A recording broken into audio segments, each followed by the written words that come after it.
Telefon alacak bir şey yok mu? Saat 11'de randevum vardı. Yani zaten şu an şikayet edeceğim. Ben çocuğumu bırakmış gelmişim şu an. Yaşlar kimdeymiş? Saçmalık ya. Yani şimdi içeride yok mu? Yok. Bir hafta aşı randevusu aldım. Aşı içine çıkacağım.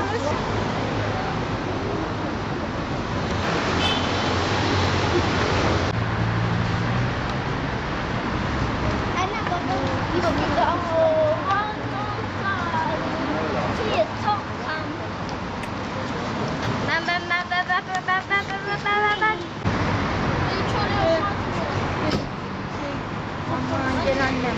Burası nerede çekişsiniz? Niçin çekiyorsunuz?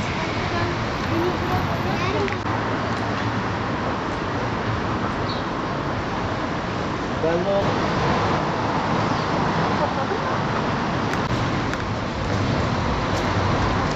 gel aşkım.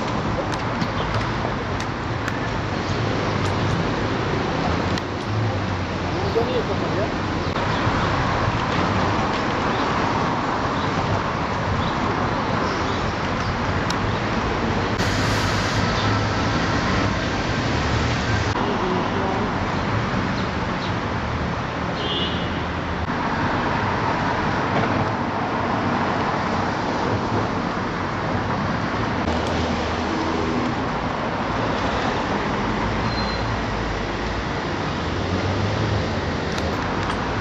Niçin kapalı?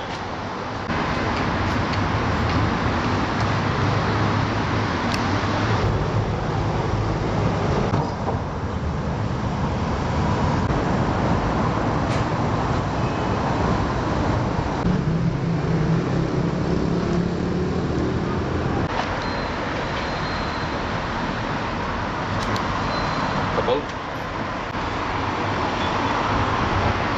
Ne yapsak? Kapalı mı? Neden?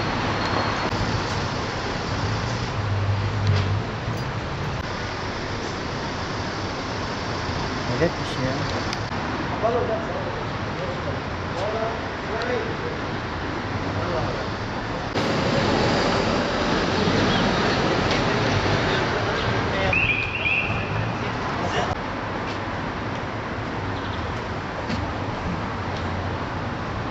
Oğlum salamaz hocam. Kimse yok. Vallahi şimdi Türkiye değil, dünya olağanüstü durumda. Bilhassa bu Covid hakkında. Böyle bir eylemi ben yersiz buluyorum. Daha değişik platformla aranmalı. Çünkü yani burada konu can meselesi. Kendilerine şey yapmıyoruz yani. Bunu basın yoluyla, medya yoluyla veya kısa süreli bir açıklamayla geçiştirebilirler. Bence yersiz bir şey. Ben aşı için gelmiştim, 4. doz aşımı olmaya. İşte geldik, randevumuzu aldık, gidiyoruz. Yani böyle bir şey olamaz ki. En azından sağlık ocağı veya hastanelerde aşılar yapılmalı.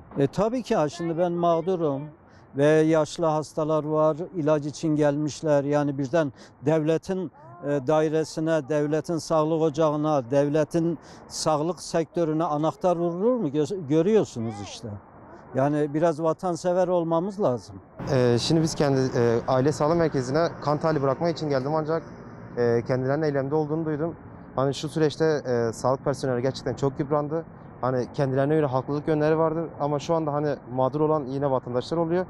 Ancak bakanlığımızdan ricamız bu sağlık merkezlerine olsun, hastanede olan personelimize olsun gerekli şekilde haklarını, özgürlüklerini kesinlikle vermesi gerektiğini düşünüyorum.